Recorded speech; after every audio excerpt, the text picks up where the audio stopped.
Ladies and gentlemen, bonjour et bienvenue dans ce nouveau journal d'un vegan. Et vous savez quoi? On a dépassé le 15 août. Et ça veut dire quoi exactement? Qu'on se rapproche de septembre. Donc, de l'automne. Donc, si seulement c'était si simple. Parce qu'avec le temps qu'on a eu justement sur le mois d'août, du moins à Paris, avec plutôt justement un temps d'automne, avec de la pluie, du froid, du vent, et que là on remonte dans les tours, et je ne sais pas ce qui va arriver en septembre. Donc symboliquement je me réjouis, mais j'ai pas d'assurance que ce soit aussi serein que j'aimerais. On verra bien. En tout cas, on va vivre le moment présent, et ça commence tout de suite. Allez, un petit simili carnet pour la route. Alors, Beyond Meat, c'est une marque que je ne présente plus a priori, tellement elle a révolutionné le jeu du simili carnet de manière mondiale, avec son fameux steak à burger, puis ses boulettes, ses hachés, ses saucisses. Et dans la majorité des cas, on est plus sur l'idée de remplacer une viande rouge, style bœuf, ou voilà, la saucisse, ça peut être bœuf, porc, ça dépend un petit peu des recettes. Donc on est plus sur ces goûts et textures.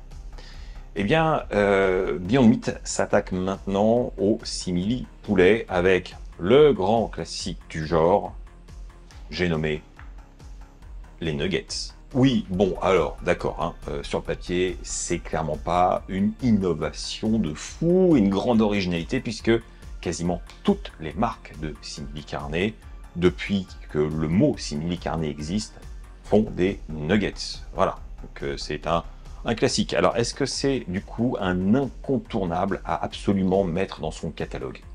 C'est une question que je me pose. Mais bon, finalement, c'est pas tant le concept du nugget qui m'intéresse que la qualité du simili en termes de saveur et de mâche. Est-ce qu'on va se retrouver avec un simili viande blanche? Parce que normalement, un nugget, c'est fait avec du blanc de poulet.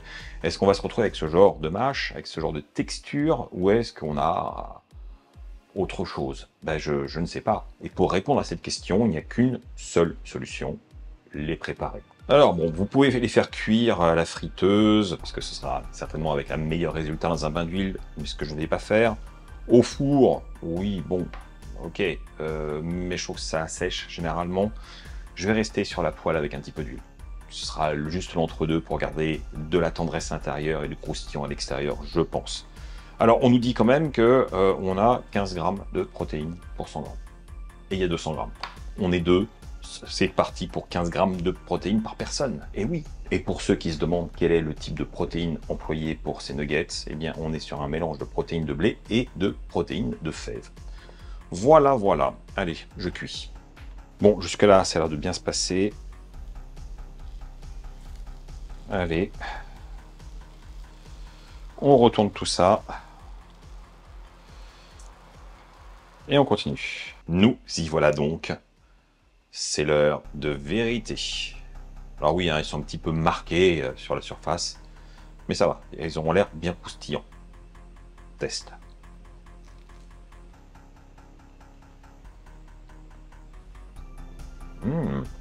Effectivement, on est sur une panure bien croustillante, assez aromatique. À l'intérieur, on a ce simili blanc qui est relativement ferme, voire peut-être un petit peu trop à mon goût. Alors c'est peut-être lié au mode de cuisson, je ne peux pas vous dire. Mais en tout cas, la mâche est assez dense et m'évoque pas vraiment le poulet, où il y a une fibre qui se détache. Là, c'est plus massif, un peu plus de bloc, mais c'est pas désagréable, et le goût est bon en fait. On a quelque chose de relativement doux, ça n'a pas un caractère extraordinaire, logique, c'est conforme à ce qu'on peut attendre de ce produit. Mais oui, la mâche, je m'attendais à mieux. L'aromatisation réussie, mais la mâche, peut-être encore un petit peu de travail. Mais encore une fois, oui, je répète, c'est peut-être parce que je l'ai cuit comme ça. Peut-être qu'en bain d'huile à la friteuse, ça rend plus grâce au produit lui-même. Je ne sais pas. En tout cas, je suis un peu mitigé. C'est pas les meilleurs nuggets que j'ai pu goûter sur le marché à l'heure actuelle. C'est bon. Ça se mangera sans aucun effort. Ça, je suis confiant. Maintenant, est-ce que ça vaut absolument la peine? Si vous avez déjà des nuggets qui vous satisfont, bon, pourquoi changer à la limite? Il n'y a pas une valeur ajoutée, il n'y a pas une révolution du game, contrairement à ce que j'espérais, j'avoue. Voilà, c'est des nuggets, voilà, qui sont bons, sans plus, mais, mais, mais c'est bien fait. Mais j'attendais mieux, j'attendais mieux.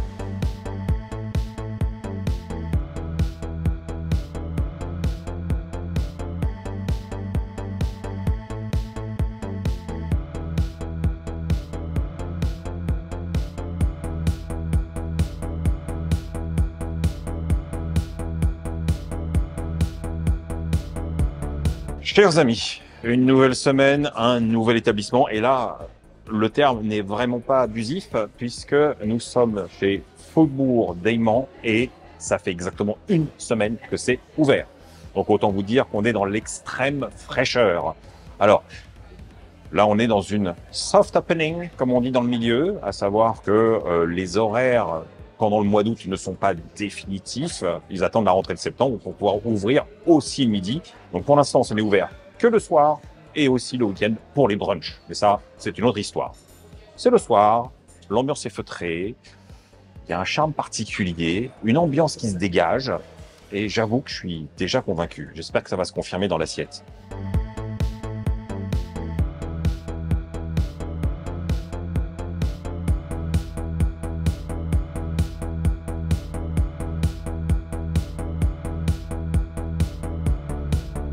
Alors, je vais commencer par un peu de contexte. Vous connaissez forcément, parce que je vous en ai parlé maintes et maintes fois, de Plan D. Vous savez, le restaurant pour les Dwitch et les glaces. Ces sandwichs incroyables avec une dimension bistronomique qu'on adore avec Laura.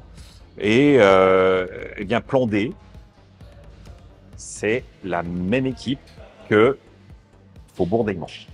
Voilà. En fait, c'était leur projet initial de monter un vrai beau restaurant dans un esprit particulier.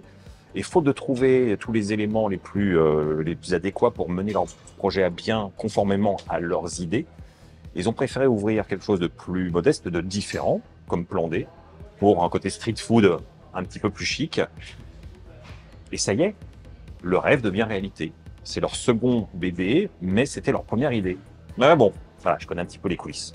Donc je suis très très content pour eux, mais je suis aussi très content pour moi de découvrir ce resto qui déjà s'annonce particulièrement intéressant. À la lecture de la carte, je peux vous dire, ça va être compliqué.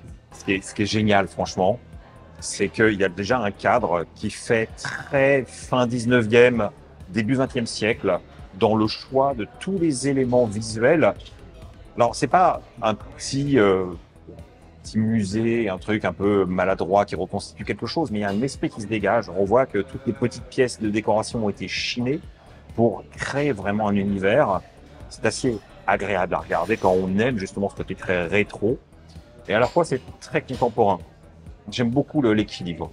Et alors, ce qui m'a fait beaucoup marrer, c'est sur la porte, c'est marqué « Maison des plaisirs ». Ça se retrouve sur la carte aussi. Maison des plaisirs. C'est un côté un petit peu maison close quand même, on va pas se mentir.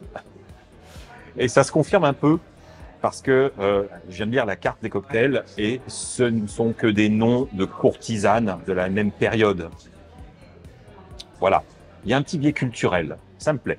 Et d'ailleurs, j'ai fait honneur à cette carte de cocktail et je commence par un cocktail qui s'appelle Castiglione et qui est un mezcal au piment fumé avec du citron vert et du sirop d'agave. Il est là, c'est l'heure.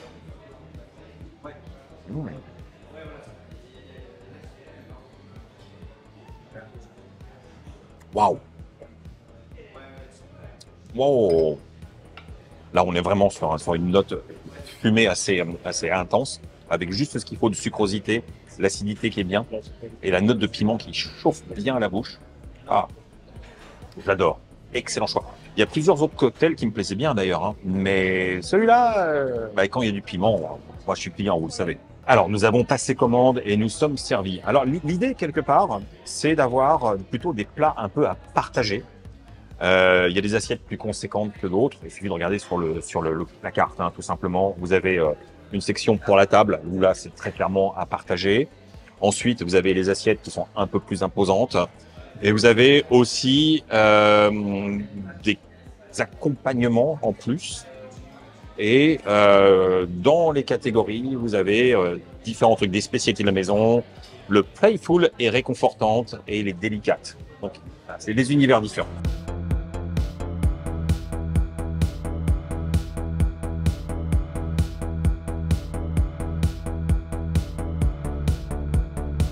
J'entame avec un beurre d'ail et chipotle. Alors, ça se tartine sur du pain, tout simplement. Mmh. Je m'attends à un truc un peu gras, alors forcément, c'est un beurre. Hein. Ok.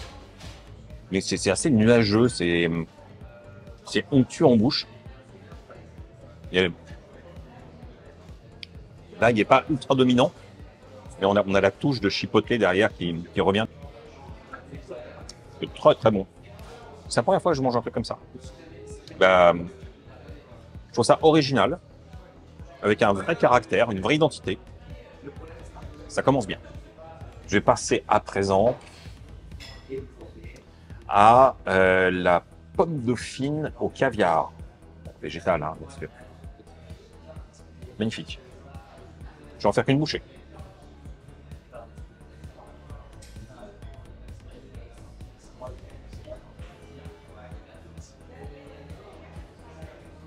C'est beau, c'est bon.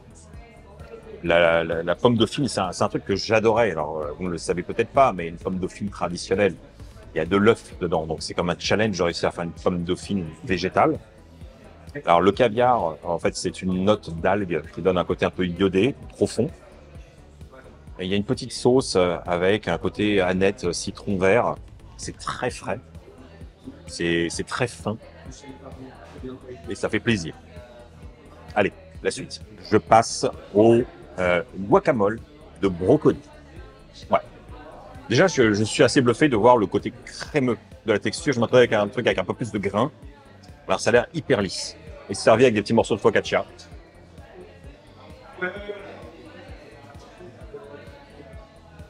Waouh! Ah, les saveurs, elles sont franches, elles sont puissantes. Ça magnifie le goût du brocoli. Il y a un cousinage étrange avec une crème d'avocat. Je sais pas comment ils font ça, mais c'est bluffant.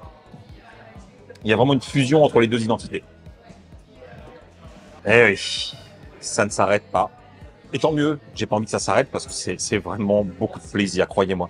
Là, on passe à la rillette de lentilles du Puy. Alors ça me parle, forcément. C'est servi avec des pickles, il y a du pain, il y a tout ce qu'il faut. Je goûte.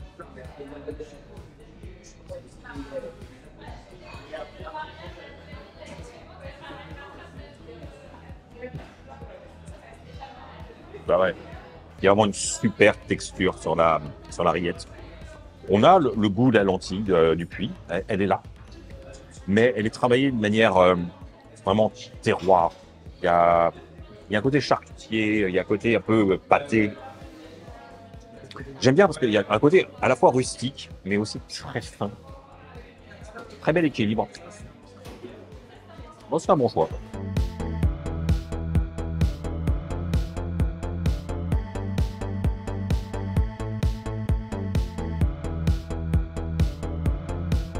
Les amis, la soupe vient d'arriver. Et je vais commencer par les croquettes cochonnes. Oh oui, j'aime bien le nom. Côté un peu grivois. Alors non, ce ne sont pas des nuggets, ce sont des croquettes. Et à l'intérieur, c'est une farce maison à base de pâte de soja et de champignons. Voilà, il y a une petite sauce.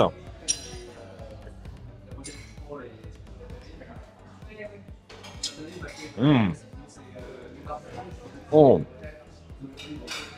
la sauce avec l'estragon là. Mmh. La farce aussi de la croquette est pleine de profondeur. Alors on a le goût du champignon. La pâte de soja, je la sens pas particulièrement, mais il y a plutôt une note fumée qui vient s'installer. Encore une fois, c'est tout en délicatesse, mais avec des vrais parfums. Et il y a un beau contraste entre la panure croustillante et justement cette farce. Et alors la sauce, ah, c'est cohérent, tout se conjugue. Ça, c'est ce qui me plaît. Alors Laura, elle a voulu tester la poêlée de farci au jus. Et en fait, ce sont des légumes de saison qui sont farcis, arrosés avec le jus, bah, comme vous avez pu le voir. Et elle m'a dit de goûter. Oh, en zut alors. Si, ça a l'air beau. Allez.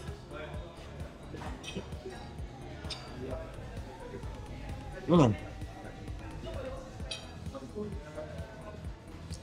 On sent qu'il y a une cuisson un peu braisée sur la base. D'où le côté poêlé. La farce est super bonne. Le légume, bon voilà, moi j'ai attaqué une courgette. Délicieux. Alors il y aura un petit fond de sauce qui est verte par-dessus le jus.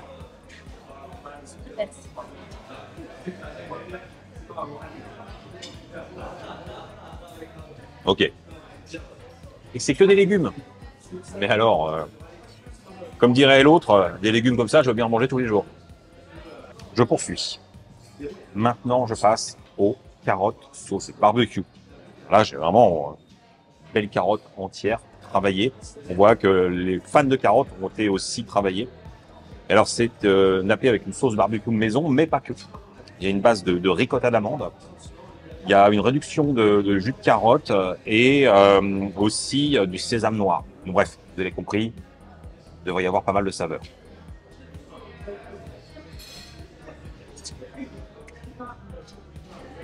Mmh. Alors c'est assez sucré en bouche. Et il y a aussi des zestes de citron. Ça réveille un petit peu l'ensemble. La carotte est magnifiquement cuite. Il y a beaucoup de profondeur avec la sauce barbecue.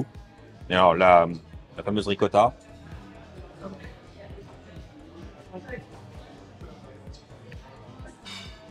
On sent que c'est à base d'amande, mais la texture hyper crémeuse.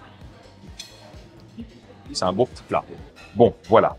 Alors je vous rassure, on a commandé des desserts parce qu'on ne pouvait pas rester comme ça et vous laisser aussi dans l'interrogation, est-ce que les desserts valent la peine? Il faut qu'on sache. Mais bon, très concrètement, on est sur une très belle cuisine. Il y a beaucoup de travail, ça fourmille de détails dans l'assiette. Il y a des jeux de texture, il y a des saveurs, il y a de la profondeur qui se superpose à des délicatesses. Bref, c'est complexe, c'est riche. Il y a vraiment une identité et ça fait plaisir. Ça fait plaisir parce que des établissements qui proposent une cuisine végane avec des inspirations traditionnelles et un élan de gastronomie, ça court pas les rues. On a quelques belles adresses, mais qui ressemblent à cette identité. Eh ben non, c'est nouveau, et ben ça fait du bien. Finalement, le plus démentiel dans chaque plat, c'est le travail des sauces.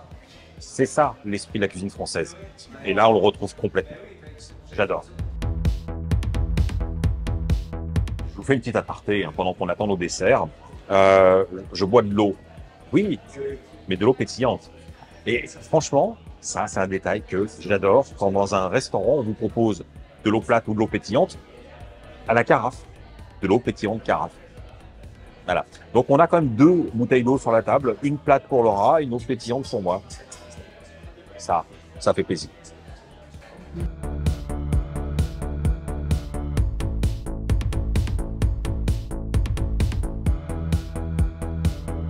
Bon, les desserts sont là. Allons-y. Alors, j'ai pris le comme un sneakers. Et c'est un hommage très clair au fameux Sunday Sneakers de Plan D, pour ceux qui se souviennent. Moi, j'adorais ce dessert, donc je pense que vous l'aurez compris. Alors là, on a une sorte de brownie, des cacahuètes, de la glace. Voilà. Pas de la glace, c'est une crème. Mmh. Mmh. Justement, la crème, elle est magnifique. Le brownie est super bon. Un peu fondant, presque un peu showy. Surtout la cacahuète qui domine. Mais on a comme le chocolat derrière, le caramel. J'adore. Et alors, Laura, elle a pris la brioche perdue, un peu façon popcorn. Ça, c'est une crème qui est par-dessus. Le pain perdu est bien caramélisé et il y a des morceaux de popcorn. Je vais goûter.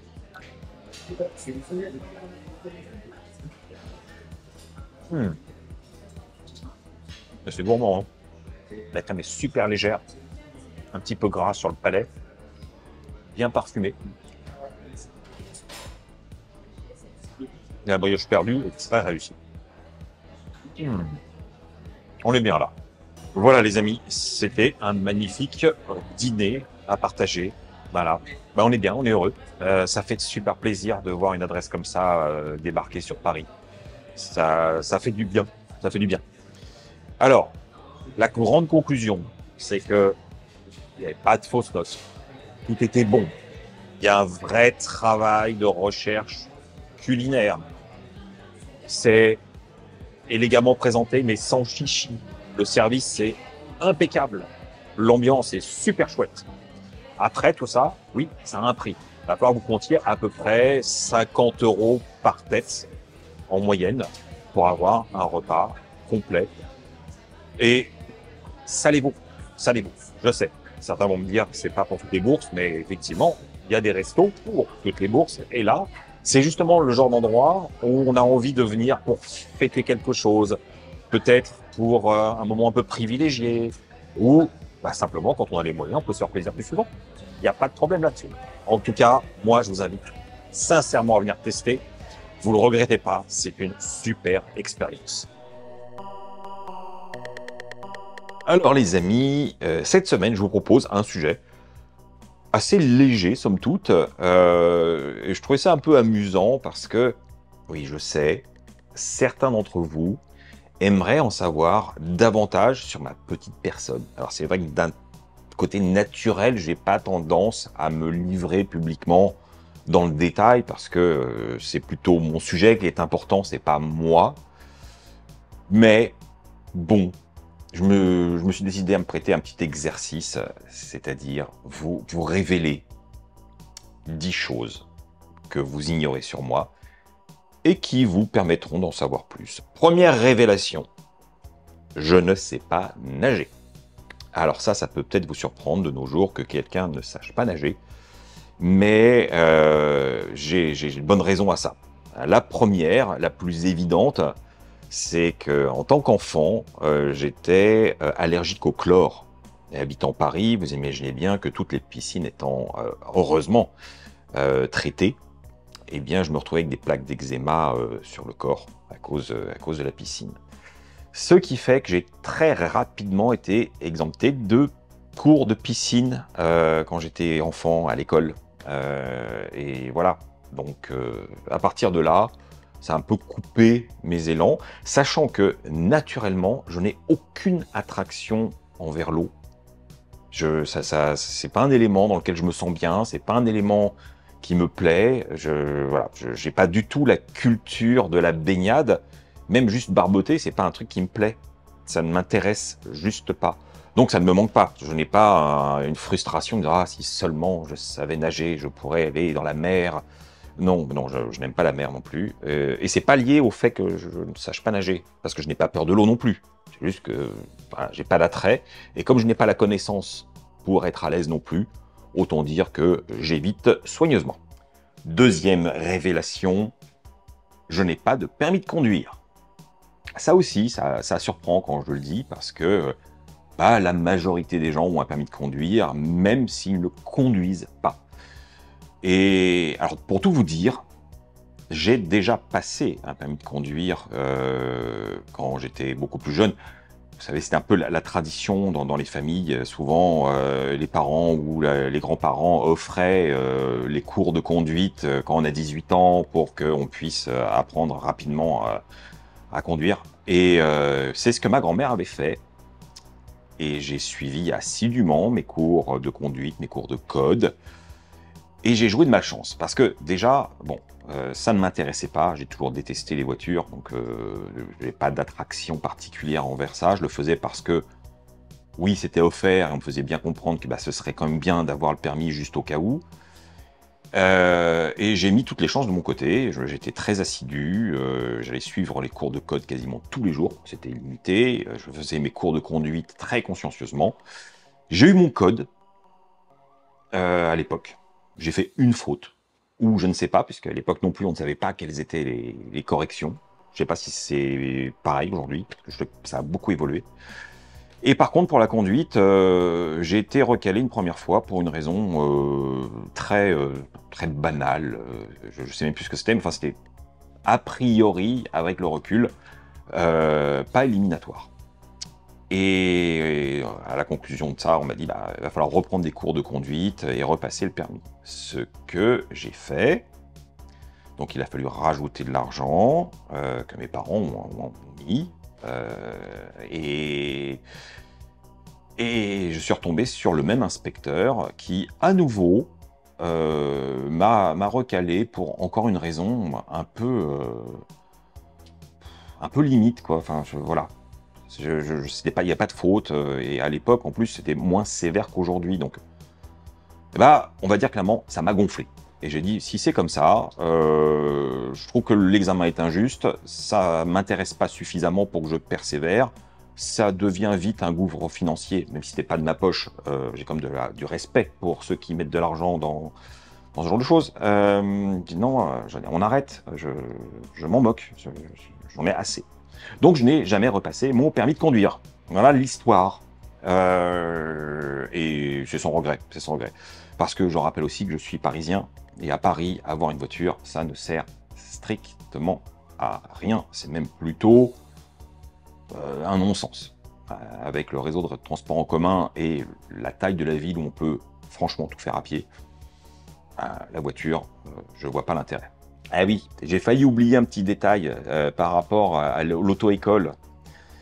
Il s'est révélé quelques années plus tard que cette auto-école était de mèche avec des inspecteurs véreux et que il faisait rater les examens pour justement que les gens soient obligés de reprendre des cours et repayer davantage.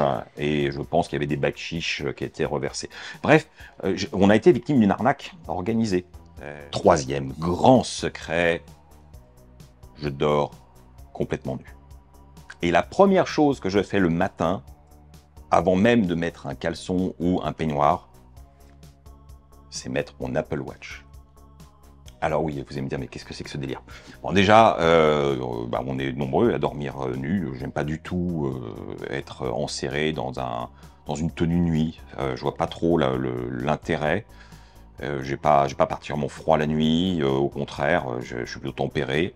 Et je me sens bien comme ça. Je trouve qu'on est déjà suffisamment enserré dans des vêtements au quotidien. La nuit, c'est bien que le corps se repose complètement et pas de pression, soit pas enserré, cisaillé, quoi que ce soit.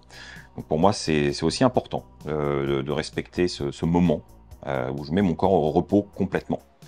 Ensuite, pourquoi est-ce que le matin, je commence rituellement par mon Apple Watch? Eh bien, vous le savez, on peut monitorer le nombre de pas qu'on fait dans la journée. Eh bien, chaque pas compte. Et même si je marche énormément, eh bien, je me dis, bah, avant de commencer à déambuler dans l'appartement, aller ne serait-ce qu'aux toilettes, me faire un café, faire tout ce que j'ai à faire, bah, je préfère comptabiliser immédiatement. Et puis deuxième idée, c'est que l'Apple Watch vous permet aussi de déverrouiller votre ordinateur quand on s'est synchronisé. Donc le matin, je n'ai pas de mot de passe. Il me reconnaît immédiatement parce que j'ai mon Apple Watch au poignet. Voilà, c'est pragmatique. Par contre, devant mon ordinateur, je suis couvert. Je ne suis plus nu. Hein. Quatrième sombre secret. Ça, vous y attendez pas forcément. Mais je n'aimais pas du tout le café. Eh ouais. Vous le savez, si vous me suivez depuis un certain temps, le café, c'est une grande passion pour moi. J'explore les différentes méthodes d'extraction, je cherche toujours à être surpris, explorer différents terroirs. J'aime beaucoup le milieu du café de spécialité et les échanges que j'ai avec des personnes extrêmement enrichissantes. Bref, je suis très à l'aise dans cet univers et je me régale.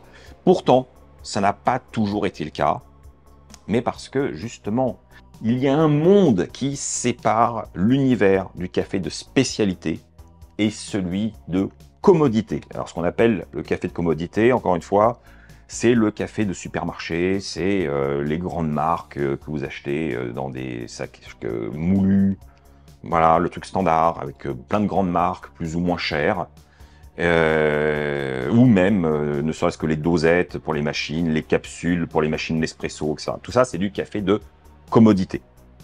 Le café de spécialité, c'est moins de 5% du marché, et là, on arrive à des choses vraiment intéressantes. Et c'est là que je me situe, dans la recherche de choses originales, pas le goût uniforme qu'on va retrouver d'un paquet à l'autre. Parce que finalement, si vous achetez un café style Lavazza, vous aurez toujours le même profil, toute l'année, quel que soit l'endroit où vous l'achetez. Parce que c'est travaillé pour qu'il n'y ait aucune surprise. Tout ça, tous ces cafés surtorréfiés, avec des gouttes brûlées, avec de l'amertume, avec aucune finesse, je détestais ça. J'ai horreur de ça. Et ce qui m'a mis sur la route du café de spécialité, eh bien, faut le reconnaître, ça a été deux grosses enseignes qui ne sont pas les plus éthiques du monde, mais c'est Nespresso et Starbucks. Alors Starbucks, simplement parce que ça, ils présentent effectivement différentes origines et ça éveille l'esprit à dire ah tiens il y a des nuances et des trucs comme ça. Mais bon, j'y allais honnêtement pour les cappuccinos parce que c'était les seuls qui proposaient du lait de soja à l'époque, alors que personne ne proposait d'alternative végétale ou que ce soit en France. Donc c'était un peu pour ça que j'y allais, parce qu'il y avait un truc végétal. Mais j'y ai pris goût à l'époque, hein, je le confesse. Et Nespresso, c'est pareil. La première fois que j'ai goûté un café Nespresso, j'étais surpris que le goût soit pas comme d'habitude, qu'il soit plutôt agréable. Et je me suis mis là-dedans, comme beaucoup de monde, en disant « Ah, c'est génial, j'achetais mes petites capsules, c'était chouette et tout. » Je trouvais ça super pratique. Les machines, par contre, techniquement, sont incroyables en termes de simplicité. Et puis, quand j'ai découvert vraiment le café de spécialité par la suite, je me suis rendu compte à quel point Nespresso, c'était extrêmement médiocre à un prix excessif. Voilà. Pour le même budget, j'ai beaucoup mieux. Maintenant, j'ai pas la facilité de la capsule dans la machine. C'est vrai aussi. Mais bon, ça n'en vaut pas, ça vaut pas ça. Ça vaut pas ça. Donc voilà, je suis passé de la détestation totale du café à une adoration aujourd'hui avec l'aide concrète du passage de Nespresso Starbucks. Et ouais. Révélation suivante. Je m'habille complètement en noir depuis mes 18 ans. Ça remonte. Faut dire que je n'ai jamais, mais jamais aimé la couleur. C'est quelque chose qui m'a toujours déplu en termes vestimentaires, même dans l'ensemble. Je ne suis pas quelqu'un qui est attiré par les couleurs. J'aime ce qui est plutôt sombre, et le noir est la teinte que j'ai toujours aimée depuis aussi loin que je me souvienne dans mon enfance. Et justement, quand j'étais enfant, je ne voulais m'habiller que dans les teintes les plus sombres possibles. Et malgré tout, je me dis que quand on est un gamin et qu'on n'a pas envie de s'habiller avec des couleurs ou des motifs, des trucs chamarrés, eh ben c'est compliqué. Et à l'époque, à part le bleu marine, le gris anthracite et le gris, il n'y avait pas grand-chose. Et encore, c'était uniquement dans certains types de vêtements. Sinon, voilà, c'était plein de couleurs. Et moi, je détestais les couleurs. Donc, mes parents se prenaient la tête pour me trouver des vêtements qui me plaisent et qui soient dans des teintes plutôt sombres. Parce que le noir, c'était pas du tout courant. Voilà. Et voilà, à 18 ans, j'avais déjà plus de possibilités de trouver des vêtements à ma taille et avec la fameuse teinte que j'attendais depuis si longtemps. Et depuis, eh bien, je ne l'ai jamais quitté. Alors si, j'ai dû mettre une ou deux fois une chemise blanche. J'ai tenté une fois une chemise rouge. Je l'ai mis une fois. Hein. J'étais très mal à l'aise avec, j'aimais pas du tout. Et puis voilà. La seule teinte que j'admets parfois, c'est un motif sur un t-shirt ou sur les nœuds papillons que je portais. Mais c'est vraiment tout. Mes caleçons et mes chaussettes sont noirs. Tout est noir. 6e point, j'ai été gamer professionnel. Eh ouais. Alors ça peut vous surprendre. Alors pas gamer au sens pro gamer à faire des matchs professionnels. Ça c'est le pro gamer actuel. Mais sachez que j'ai travaillé dans une des toutes premières salles de jeux en réseau de France, qui était donc à Paris, s'appelait Crazy Mouse Games. Et j'étais payé pour, on va dire gentiment, foutre des raclés aux gens. Mais de manière beaucoup plus sympathique, mon boulot, c'était d'apprendre aux gens à jouer à des jeux en réseau. Tout simplement. C'était la grande époque de Quake, de Duke Nukem, de Warcraft, le premier, de Age of Empires, voilà. C'est les années 95-96. Et c'était fou, c'était fou. On avait juste 8 machines connectées en réseau et les gens payaient à l'heure pour jouer sur des jeux qu'ils ne connaissaient pas, où ils n'avaient pas les machines pour les faire tourner. Et moi, je leur apprenais à jouer et à apprendre aussi à utiliser des jeux en multijoueur, ce qui était complètement innovant. Tout le monde n'avait pas une connexion Internet. Même moi, quand je suis rentré dans cette entreprise à l'époque, je n'avais pas encore de connexion Internet. J'ai eu ma première connexion en 1996. Mais au début, j'en avais pas. Et voilà, donc c'était encore une autre époque. Et par la suite, je suis devenu journaliste spécialisé en jeux vidéo. Et je suis aussi devenu bêta-testeur de jeux vidéo en termes professionnels dans une entreprise qui faisait que ça. Et c'était super chouette. Donc voilà, j'ai eu aussi cette corde à mon arc. 7e révélation. Je n'ai pas été à l'école. Ah oui, ça peut surprendre. Alors, je vais mettre des nuances sur cette affirmation. J'ai bien été scolarisé maternelle et une partie du primaire. Et c'était une époque assez trouble où les enseignants étaient étaient souvent absents et on avait en cours d'année même des changements d'enseignants principaux, ce qui était complètement fou, très déstabilisant, avec des programmes qui n'étaient pas suivis. C'était un chaos pas possible.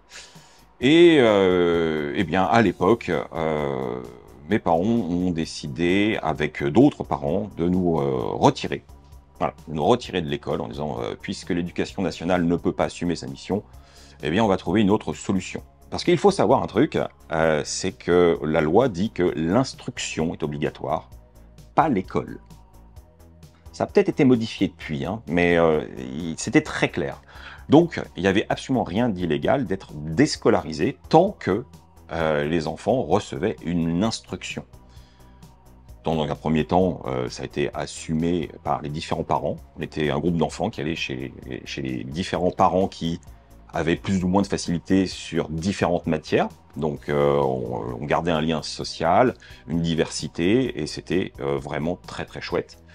Et puis après j'ai fait un retour par l'éducation classique en 6e, et ça m'a vraiment déplu énormément, et je suis passé à ce que l'on appelle aujourd'hui du homeschooling, à savoir de l'école par correspondance à la maison jusqu'à la fin, jusqu'à ce que j'en ai marre. Voilà, donc l'école classique, les ambiances de collège et de lycée, ça j'ai pas connu. Et la suite, parce qu'il y a une continuité, après le cursus normal, scolaire, moi, mes études, ça a été l'art dramatique. Et oui, je viens du milieu du théâtre à la base. J'ai fait les cours Florent, les 4 années complètes. J'ai eu ma propre compagnie théâtrale. Et puis, voilà, j'ai fait du théâtre. En gros, sur une période de 10 ans, j'étais là-dedans. jusqu'à ce que je renonce. Je renonce parce que le théâtre, même si on est talentueux, paraît-il, même si on a des idées, bah, ça ne suffit pas. En France, les aides d'État sont réservées à des compagnies qui travaillent déjà. Mais si vous débutez, vous n'avez le droit à rien et c'est impossible financièrement de s'en sortir. C'est impossible de trouver des productions, tout sort de notre poche et on peut pas se payer. Donc bon, voilà, les mathématiques, ça je connais un petit peu et à un moment je me suis dit mais c'est pas possible. Les chiffres sont pas en adéquation, il est impossible que ce soit une activité professionnelle, non. Enfin, du moins pas en l'état. Et à moins d'avoir des grosses relations, d'avoir des facilités de contact et autres, bah, c'est impossible de s'en sortir par soi-même. Donc, j'ai préféré laisser tomber. Et c'est là qu'est arrivée la carrière gamer. Voilà. C'est un petit peu dans le désordre, mais vous pouvez reconstituer le puzzle. Alors, celle-là, là, vous n'êtes pas prêts. J'ai appris à faire du vélo de manière royale. Alors, qu'est-ce que ça peut vouloir dire, ça? Eh bien, on dit souvent que les enfants parisiens ne s'épanouissent pas à Paris et que les enfants qui vivent à la campagne ont plus d'espace pour jouer, s'épanouir, etc. Et techniquement faire du vélo. Bah, c'est pas vrai. À Paris, on a plein d'espaces où on peut faire beaucoup de choses et j'ai eu une enfance particulièrement heureuse à Paris. Et en fait, il faut savoir que mes parents louaient un appartement qui était dans le premier arrondissement, juste en face de la place du Louvre. Donc, ça donnait directement sur ce qu'on appelle la cour carrée du Louvre, qui est la cour du palais de l'époque. Et on pouvait y accéder librement. C'est une autre époque, hein, c'était avant la construction des pyramides de l'entrée, enfin, c'est un autre contexte.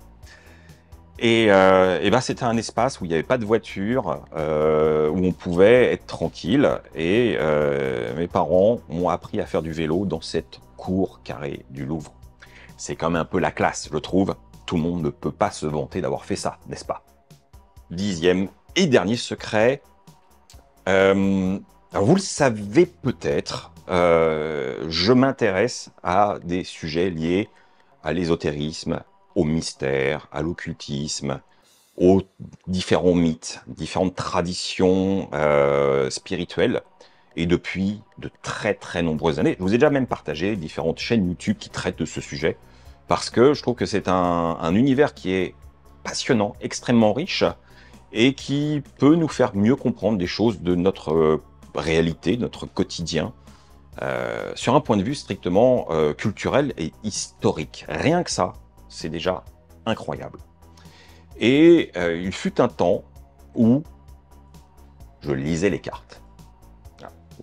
Je ne suis pas dans la pratique, je suis dans la curiosité intellectuelle, mais quand j'étais plus jeune, ça me titillait un peu et j'avais découvert le tarot de Marseille et j'avais trouvé quelque chose dans cette discipline qui me parlait particulièrement. Donc durant de nombreuses années, je faisais des séances avec mes amis dès qu'ils avaient un problème, qu'ils voulaient des réponses. Je tirais les cartes et je faisais des interprétations symboliques pour essayer de les aider à y voir plus clair. J'ai arrêté. J'ai largement arrêté pour des raisons simples, c'est que je pense que essayer de prévoir l'avenir n'a pas d'intérêt. Je pense aussi que l'avenir n'est pas fixe et que essayer de prévoir quelque chose qui est en mouvance continuelle, c'est stérile. Et puis, je sais pas, il y a un moment, j'ai eu un déclic inverse, me disant oui, bon, ça va 5 minutes. Et puis, je trouve aussi qu'il y a un problème avec tout ce qui est cartes, c'est qu'on peut avoir ce défaut de, entre guillemets, remettre son destin entre les cartes. À savoir, je l'ai vu chez d'autres personnes, qui, dès qu'ils avaient une décision importante à faire, ils se faisaient un tirage de cartes et prenaient le résultat qu'elles y trouvaient comme un peu argent comptant et prenaient des décisions en fonction de ces cartes. Et ça, c'est pas bon. C'est pas bon parce que y a pas de vérité. Donc voilà, j'ai préféré me détacher de tout ça et continuer à m'intéresser à différentes pratiques sur vraiment un point de vue intellectuel et culturel, et non plus dans l'idée de trouver une sorte de vérité. Voilà, on va dire, j'ai passé l'âge. Et voilà, les amis, j'en ai fini. Alors, vous voyez, hein, je vous ai dit, ce serait très léger, mais ça vous aura peut-être permis d'en savoir un peu plus sur moi, ma personnalité, et peut-être différents éléments qui font qui je suis, parce que je pense qu'il n'y a pas de hasard dans la construction. On est le fruit de son passé et de ses expériences, c'est normal. Donc voilà, j'avais envie de partager ça avec vous pour le fun. Et puis, ouais, je sais que vous êtes curieux, je suis sûr que vous avez pris plaisir à regarder tout ça, hein, bande de petits voyeurs. Ma foi, ça fait un bout de temps que je vous ai pas présenté une nouveauté dans le milieu des laits végétaux. Faut dire que bon, voilà, c'est pas non plus un secteur où ça bouge énormément, hormis quelques aromatisations à gauche à droite sur des marques existantes. Mais bon, voilà, on en fait vite le tour. Mais aujourd'hui, il y a un nouvel acteur qui vient d'arriver sur le marché français, et il s'agit de Yofi. Alors, ok, Yofi, très bien, c'est français, c'est nouveau, mais est-ce que c'est suffisant pour faire la différence? Bah déjà, on va parler de la base qui constitue ces boissons végétales, enfin des laits végétaux quoi, mais c'est le pois chiche. Ah ouais, eh ben ça c'est surprenant, et ce n'est pas à confondre avec le pois jaune. Il y a déjà des préparations à base de pois jaune qui sont sur le marché, et c'est plutôt intéressant, mais on le confond souvent avec le pois chiche. Ce n'est pas le cas, c'est pas pareil.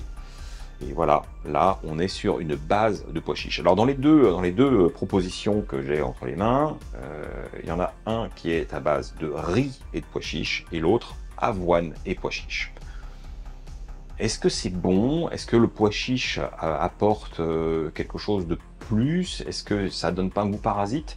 On va savoir ça tout de suite. Et je commence avec le Yofi avoine pois chiche. Bon, déjà, en termes visuels, hein, on a un liquide qui est blanc, assez épais, je vois pas à travers, donc c'est pas flotteux. Il accroche bien sur les parois. Hmm. Le nez est assez doux. Il n'y a pas d'odeur de pois chiche bizarre. C'est assez rond. Voyons.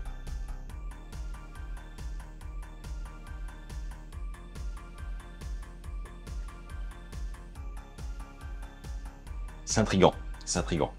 Le goût est pas neutre. Alors, déjà, la sensation en bouche est très agréable.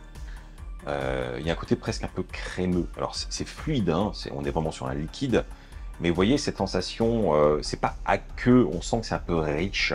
Il y a un peu de texture. Et oui, ça reste. C'est agréable, ça nappe le palais.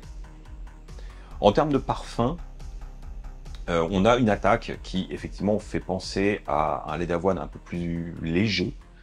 Et à la fin, en arrière-plan, on a un goût auquel on n'est pas habitué dans les végétaux, mais qui est pas mauvais. Et je pense que c'est le pois chiche. Allez, je vais passer à la version riz pois chiche. Bon, c'est à peu près la même densité. Honnêtement, je vois pas de différence. Ah, le nez est différent par contre. C'est un peu moins rond, c'est légèrement plus neutre. Alors, je détecte une très très lointaine odeur de riz, mais aussi je suis influencé par le fait que je sais que c'est constitué à base de riz. Donc je le trouve parce que je le cherche mentalement. J'ignorerais complètement sa composition, peut-être que je ne saurais pas le distinguer. Bon, ça va se jouer sur les papilles.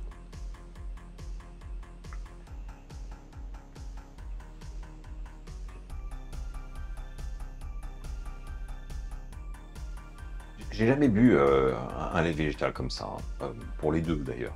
Parce que, oui, il y a une certaine neutralité, il n'y a pas de goût qui prédomine.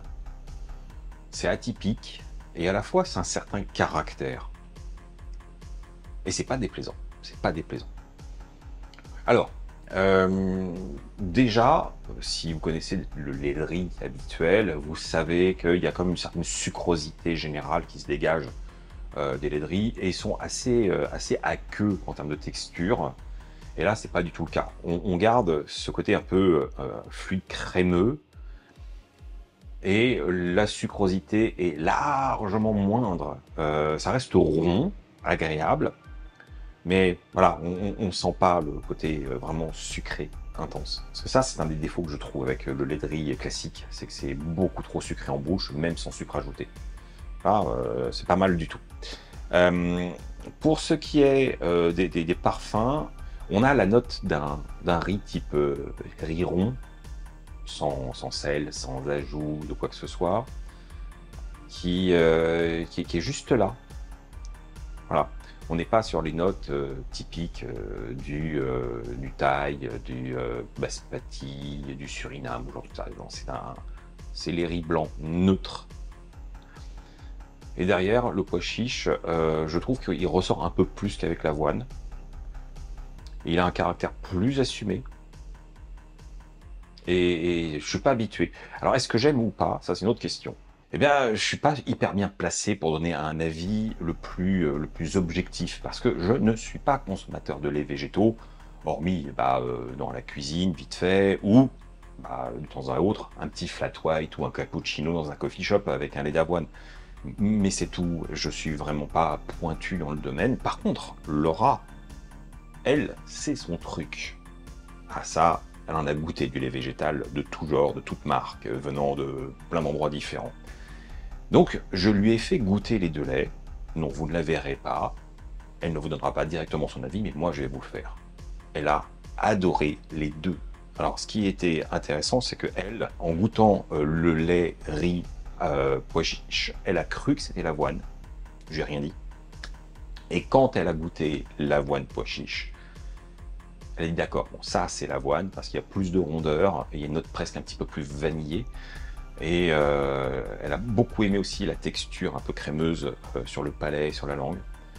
Bref, elle a beaucoup aimé à la fois la sensation et les parfums qui se dégagent naturellement de ces deux laits végétaux. Donc voilà, ça peut vous rassurer. Moi, je pense que je ne suis pas le mieux placé pour vous dire si c'est vraiment bon ou si c'est juste correct. Pour moi, c'est correct et c'est pas déplaisant. Et c'est déjà pas mal. Alors, vous êtes intrigué, vous avez envie de les goûter vous aussi. Je comprends, je comprends. Pour l'instant, voilà, c'est une marque qui commence à se diffuser gentiment, doucement. Il y a quelques Franprix qui le distribuent. Il y a aussi la grande épicerie de Paris qui en vend. Bref, ils sont vraiment au début. Je vous recommande d'aller sur leur site web. Je pense qu'il doit y avoir un espace de où vous trouver. Enfin, j'espère. Comme ça, vous pourrez vous procurer ces laits et les tester et me donner votre avis. Parce que ça m'intéresse. Est-ce que vous, l'idée d'avoir un lait végétal à base de pois chiches, ça vous tente, ça vous parle, ou au contraire, vous trouvez que c'est un petit peu bizarre?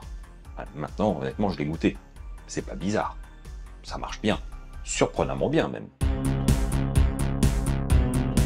Bon, clairement, c'est pas du tout comme ça que je procède d'habitude. J'ai plutôt tendance à vous présenter des films et des séries que j'ai vus dans leur intégralité et que j'ai digéré, un peu analysé. Et ben là, c'est pas du tout le cas. Je suis en train, et réellement, en train de regarder une nouveauté sur Netflix. Et je suis déjà sous le charme et j'avais envie de partager ça avec vous tout de suite, sans plus attendre, parce que je pense que c'est prometteur. Eh bien, ce n'est ni un film, ni vraiment une série, c'est une sorte de télé-réalité jeu coréen qui s'appelle Zombieverse. Il faut savoir que depuis quelques temps, Netflix produit autre chose que des séries, des télés ou des commentaires. Il y a parfois des jeux un peu télé-réalité, bon, des trucs... ouais. Bon, bref. J'ai jeté un œil vite fait pour essayer de mieux comprendre et j'ai jamais accroché. Mais là, je ne savais pas ce que c'était. Quand j'ai vu Zombieverse, je me suis dit, c'est une série sur les zombies coréennes, donc je vais aimer. Regardons donc le premier épisode. Et tout de suite, je me dis, mais il y a un truc qui va pas, c'est pas vraiment une série, on dirait un jeu télé, mais avec des moyens de production juste hallucinants. Parce que c'est vraiment ça. le contexte est très simple. Vous avez une palanquée de personnalités connues en Corée, hein, parce que pour nous, voilà. Moi, il y a quelques visages qui me sont connus parce que ce sont des acteurs que j'ai déjà vus dans des séries, donc ça me parle plus ou moins. Mais bon, il y a aussi des gens issus de d'autres milieux que juste justement les acteurs. Et ils sont conviés sur, au début, une émission de télé-réalité qui s'appelle Love Hunter. Et durant cette émission où eux, ils ne font que commenter, il y a une candidate qui, au lieu de simplement embrasser un autre candidat, lui, il mange le visage. Et là, c'est le chaos et on assiste en direct à une sorte d'épidémie zombie face à l'incompréhension de ce groupe d'acteurs invités qui ne savent pas vraiment ce qui se passe. Et donc, on leur dit qu'il faut qu'ils s'enfuient. Ce qu'ils font tant bien que mal, et ils rentrent dans une voiture de l'équipe de tournage, et à un moment, il y a une panne d'essence, juste à temps, face à une station-service. Le chauffeur dit bah, je vais aller chercher de l'essence, mais il y a des zombies hein, sur le parking. Et le chauffeur se fait bouffer par un zombie. Et là, en fait, le jeu commence vraiment. Et on assiste concrètement à une sorte d'escape game géant avec des épreuves à accomplir, comme une sorte de puzzle à comprendre. Donc là, en l'occurrence, pour la station-service, eh bien, quelqu'un va devoir trouver une solution pour éloigner les zombies. Ensuite, il y en a un qui va devoir faire le plein. Ensuite, il va falloir récupérer les clés de contact qui sont dans la poche du cadavre du chauffeur, qui s'est fait bouffer, rappelez-vous. Et il va falloir s'enfuir. Et c'est génial. En fait, là où c'est perturbant, c'est que ce n'est pas présenté réellement comme un jeu, mais il y a des éléments qui font comprendre que c'est un jeu. On est face à un groupe d'acteurs, certes, de personnalités, qui vont improviser et qui vont se prêter à différentes épreuves, mais ils sont en impro total. Par contre, on voit bien que ce qui est scripté, c'est le jeu lui-même, ils peuvent pas aller n'importe où, ça reste dans des cadres assez clos, même si c'est suffisamment grand pour donner l'illusion que c'est très libre. Et puis ils vont être face à des acteurs qui font des zombies, mais c'est hyper réaliste, c'est gore, ça gicle, c'est comme une vraie série de zombies en fait, sauf que c'est en temps réel, et avec des acteurs candidats qui improvisent. Bon voilà, je vous ai donné le concept. Je suis en train de regarder le deuxième épisode qui se passe dans un supermarché où ils vont devoir récupérer des provisions pour survivre. Et voilà, je n'en sais pas plus. Je vous laisse découvrir. C'est la première saison. Je ne sais pas combien il y a d'épisodes exactement. 8. 8. Et chaque épisode fait à peu près 1 heure. Voilà. Donc, c'est un sacré challenge. Par contre, on voit qu'il y a des moments où ils ont vraiment peur. Ils ont vraiment peur. Et parfois, il y a une sorte de distanciation. On voit qu'ils se marrent. Donc, c'est hybride. Entre le jeu, la série, le scénario, l'improvisation, c'est vraiment un ovni pour moi. J'ai jamais vu un truc comme ça. Et c'est pour ça que j'avais envie de partager ça avec vous, à chaud, avec mon enthousiasme, parce que maintenant, je vous laisse. Je vais continuer mon deuxième épisode et voir la suite. Voilà. Par contre, ça reste du zombie, comme je vous l'ai dit, assez gore. Donc, si vous êtes sensible à la vue du sang ou à des choses un peu violentes, ça va pas vous plaire. En revanche, si vous êtes plutôt friand de ces univers fantastiques d'horreur, là, je pense que vous avez de quoi vous délecter. Bon, eh bien, comme chaque semaine, je vais vous proposer une petite recette de mon cru, sauf que, contrairement à mes habitudes, ce n'est pas un plat, une recette salée que je vous propose, mais bien un dessert. Et là, vous allez être certainement surpris, puisque ce n'est pas du tout dans mes habitudes, ni même dans les choses que j'aime faire. Enfin, généralement, moi, le salé, c'est mon univers, et le sucré, je le laisse à Laura. D'ailleurs, si vous avez un peu la mémoire, l'année dernière, je vous ai présenté une machine révolutionnaire. pour faire des glaces et des sorbets qui s'appelle le Creamy. Et bah oui, j'ai fait des tests, je trouvais ça génial. Et je reste toujours aussi impressionné par cette machine. Mais toute l'année, qui utilise la Creamy? Bah, c'est Laura. D'ailleurs, vous pouvez le constater sur sa page Instagram. Allez jeter un œil si vous ne la suivez pas. Et vous constaterez qu'elle a proposé de nombreuses recettes de crème glacée avec cette machine. Et que ce soit à base de yaourt végétal ou de purée d'oléagineux ou des combinaisons. Enfin, elle s'amuse bien avec. Et moi, j'ai envie d'en faire une, à mon tour, enfin. Et j'ai envie de faire une de mes glaces favorites. La glace dite de vieux, la glace rhum raisin. Oui, je ne sais pas pourquoi, dès que j'évoque une glace rhum raisin, ou une glace plombière, ou des glaces comme ça dans lesquelles il y a un petit peu d'alcool, on me dit ah ouais mais ça c'est des glaces de vieux, ce que mangeaient les gens dans les années 60 et avant. Je sais pas, non, je sais pas. Moi j'ai toujours connu ça, j'ai toujours adoré ça, aussi loin que je me souvienne. Alors oui, c'est vrai que la plombière, je crois que je n'en ai pas vu depuis longtemps. Pour ceux qui ne connaissent pas, c'est une glace qui est parfumée au kirsch avec des petits morceaux de fruits confits. C'est excellent. Par contre, une glace rhum raisin, ça se voit souvent, même chez Picard. Il y a des bacs de crème glacée rhum raisin, pas vegan. Mais voilà. Donc ça se trouve, c'est pas démodé. Mais moi j'adore ça, et j'assume.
Et voilà, il s'est passé presque 24 heures, ma préparation est restée au congélateur, mes raisins ont mariné dans le rhum au frais.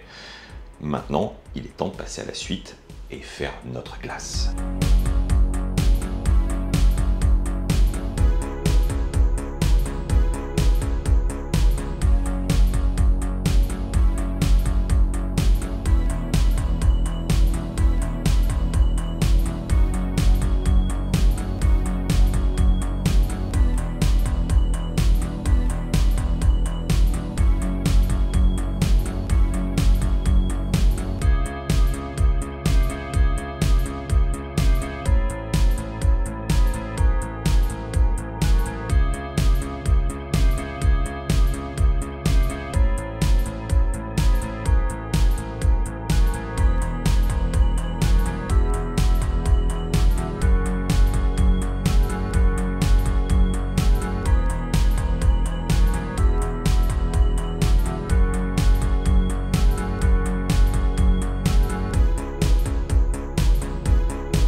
Et voilà le résultat, les amis.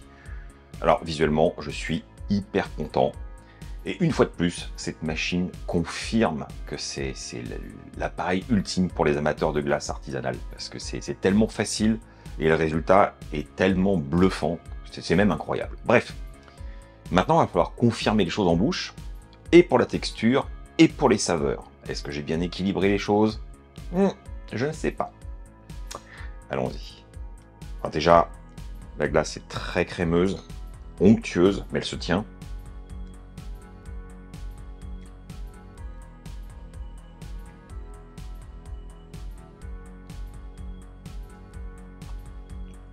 Voilà.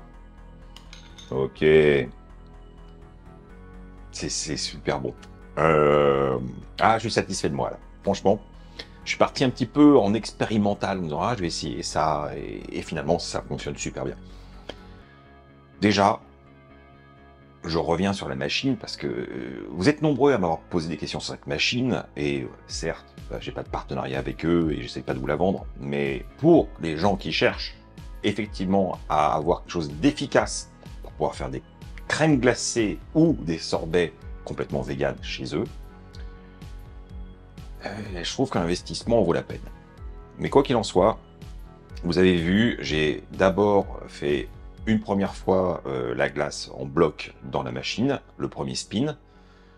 C'était un petit peu cristallisé, mais c'était déjà assez efficace. Donc je l'ai repassé une seconde fois. Il y a une fonction qu'on appelle respin, qui permet de rebrasser une fois la glace. Et là, ça l'a vraiment fluidifié. Et vous avez vu que ça fait un petit trou au milieu. Et c'est ça que je cherchais. Parce que il y a une autre fonction qui s'appelle insert, qui m'a permis de mettre mes raisins sans que ça les broie. Et ça fait juste le mélange avec la glace. C'est très bien conçu. Et ouais, je suis ravi. Alors, en termes de goût, j'ai un bon dosage sur les arômes. C'est à la fois vanillé, avec ce goût de rhum ambré, juste sucré à l'équilibre. Les petits raisins sont marinés et ont un goût de rhum un peu plus intense, avec la sucrosité attendue d'un raisin sec, mais qui s'est réhydraté, qui est moelleux. Et donc c'est ce que j'attendais, c'est ce que j'aime. Elle est qualitative. Que dire de plus? Essayez. Bien sûr, il faut avoir une machine pour faire ça.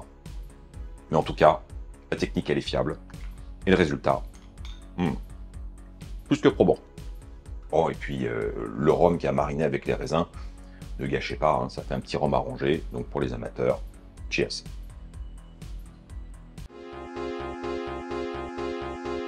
Et voilà, c'est fini pour cette semaine. Alors, je vais faire un petit point justement sur la semaine dernière, parce que je suis agréablement surpris de voir toutes les réponses, toutes les réactions dans les commentaires par rapport à un sujet qui pouvait être interprété comme polémique et qui finalement a reçu une très forte adhésion de manière globale.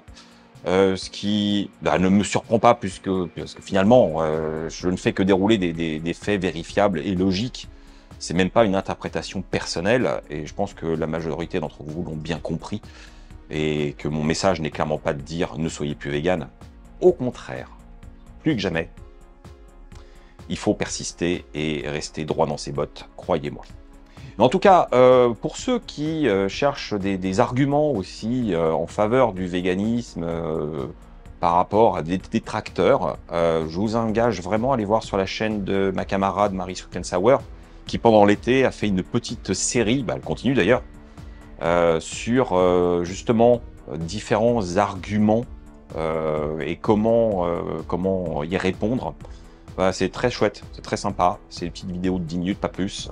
Donc si vous êtes un petit peu en peine par rapport à des détracteurs, ça pourra vous aider. Voilà. Sur ce, par contre, ah oui, j'ai eu comme un effet pervers, c'est que je pense qu'il y a des gens, et oui, il y en a toujours, qui lisent les titres et qui réagissent piqués à vif sans aller voir le contenu. Et je me suis quand même pris une petite vague de désabonnement. J'avais pas prévu ça. Voilà. Donc, de grâce, si vous me suivez depuis longtemps, si vous appréciez mon travail, abonnez-vous à ma chaîne. Abonnez-vous, c'est un vrai soutien, c'est très important, beaucoup plus que vous l'imaginez. C'est cool de le faire, c'est très cool. Et, ne vous désabonnez pas si vous êtes abonné, c'est pas gentil, c'est vraiment pas gentil. Ayez le sens de l'engagement jusqu'au bout. Sinon, vous pouvez aussi me soutenir avec Tipeee, les commentaires, le pouce, la cloche, enfin tout. Hein. Je vais pas tout vous redire à chaque fois, vous le savez. En tout cas, portez-vous bien et on se retrouve la semaine prochaine pour de nouvelles aventures. Tchuss!